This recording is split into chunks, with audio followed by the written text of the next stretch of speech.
बिहार की सियासत किसी न किसी बिंदु पर हमेशा गर्म ही रहती है। एक बार फिर से बिहार की सियासत गर्म है। वजह नीति आयोग की जो रिपोर्ट आई है, रिपोर्ट में बिहार सबसे पिछले पैदान पर है, जिसको लेकर विपक्ष के तरफ से सरकार को घेरा जा रहा है।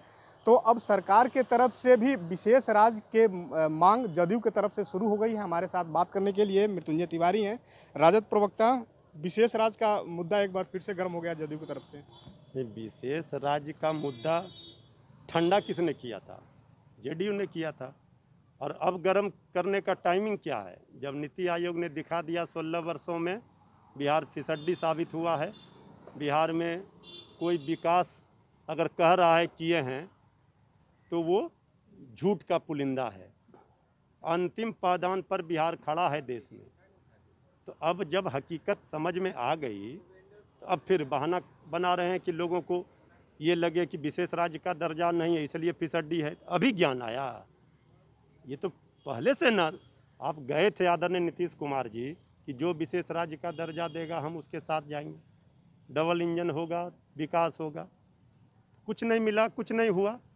विशेष राज्य का दर्जा किसी पार्टी का नहीं है, पूरे बिहार की 12-13 करोड़ जनता का है। और इसको कमज़ोर किया जेडीयू ने सत्ता के लोभ में। आज जब पटना यूनिवर्सिटी को सेंट्रल यूनिवर्सिटी का दर्जा नहीं दिला सकते, हाथ जोड़कर मुख्यमंत्री ने विनती किया आदरणीय प्रधानमंत्री जी से, नहीं मिला, विशेष पैकेज नहीं मिला। अब देख लीजिए तुलनात्मक दृष्टि से आदरणीय लालू प्रसाद जी जब रेल मंत्री थे कितना दिलाया था, जबकि एनडीए की सरकार बिहार में थी।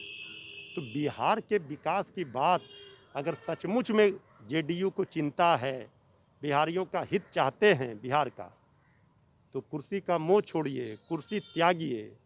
और जो लड़ाई आदरणीय लालू प्रसाद जी लड़ रहे हैं, श्री तेजस्वी यादव जी बिहार के हक हकूक़ की लड़ाई लड़ रहे हैं, बेरोजगारों के लिए लड़ रहे हैं, रोजगार दिलाने के लिए लड़ रहे हैं, बेरोजगारी दूर हो, महंगाई दूर हो, भुखमरी दूर हो, महामारी के खिलाफ लड़ाई, इस लड़ाई में शामिल हो। ये बिहार को वाजिब हक और हकूक़ दिलाएंगे। कोई माई का लाल बिहार को उसका वाजिब हक और हकूक़ नहीं रोक सकता है। बिहार के दम पर ही पूरा आज मुंबई हो, चाहे दिल्ली हो, चाहे पंजाब हो, हरियाणा हो, बिहारियों के दम पर ही चल रहा है। और हम ही सबसे पीछे हैं, ये तो चिंता का विषय है। तो आप जो बात बोल रहे हैं, क्या माना जाए कि राजद की तरफ से जदयू को खुला ऑफर है? नहीं, ऑफर का सवाल नहीं है। सवाल है कि वो विशेष राज्य के दर्जे की मांग कर रहे हैं। तो भाई मांग किससे कर रहे हैं? अमेरिका का राष्ट्रपति तो आएगा नहीं, देने वाला लेने वाला दोनों एक ही हैं।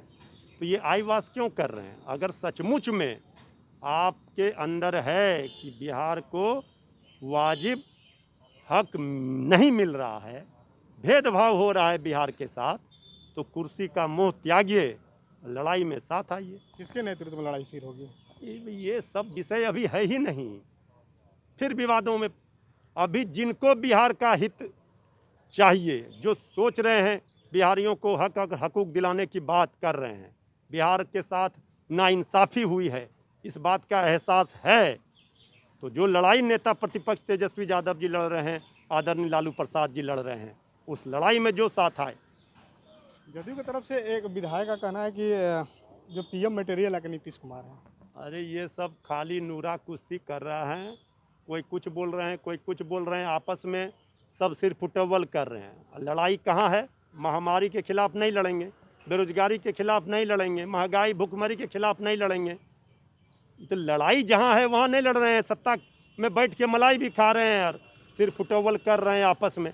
इस सबसे क्या बिहार का भला होगा? इन लोगों को तो जनता से माफ़ी मांगनी चाहिए, डबल इंजन की सरकार को। 16 वर्षों में आपने यही दिया बिहार को, यही उपलब्धि है। लेकिन जीतन राम मांझी सरकार में शामिल, उन्होंने कहा है कि जेडीयू बीजेपी के नेतृत्व में केंद्र में सरकार है, डबल इंजन की सरकार है, यदि अब नहीं मिलेगा तो कभी नहीं मिलेगा। जीतन बाबू मांझी जी राजनीति के बहुत ही अनुभवी व्यक्ति हैं, हर धूप छाँव को उन्होंने देखा है, पूर्व मुख्यमंत्री रहे हैं, तो वो हवा के रुख को जान लेते हैं और उनको नब्ज पता है। वाजिब बात वो कह रहे हैं कि अब नहीं मिलेगा डबल इंजन सरकार में, तो कौन देगा? तो अब आदरणीय मांझी जी को भी लग रहा है कि हकमारी हो रही है बिहार के साथ। वो तो शुरू से उन्होंने तो प्रधानमंत्री जी के तस्वीर पर जो वैक्सीनेशन के सर्टिफिकेट पर था उन पर सवाल खड़े किए थे। तो मांझी जी सिर्फ सवाल खड़े करने से नहीं होगा, इस हकीकत को कोई नकार नहीं सकता कि आज के समय में बिहार क्यों सबसे निचले पायदान पर आ गया। अगर जिसको भी लगता है कि नया बिहार को नया बिहार बनाना है, दौड़ता बिहार, हंसता बिहार, खेलता बिहार, बढ़ता बिहार, वो आए साथ। तो निश्चित तौर पर जो नीति आयोग की जो रिपोर्ट आई है, इस रिपोर्ट में बिहार सबसे पिछले पैदान पर है। उसको लेकर बिहार की सियासत गर्म है। आरजेडी की तरफ से खुला ऑफर भी दिया जा रहा है कि इस लड़ाई को आगे बढ़ने के लिए नीतीश कुमार को बिहार की सत्ता की कुर्सी छोड़नी होगी। अब देखने वाली बात होगी कि आरजेडी के तरफ से जो कुछ कहा जा रहा है उसके बाद बीजेपी और जदयू की तरफ से क्या कुछ प्रतिक्रिया आती है। अरविंद राठौर, ईटीवी भारत, पटना।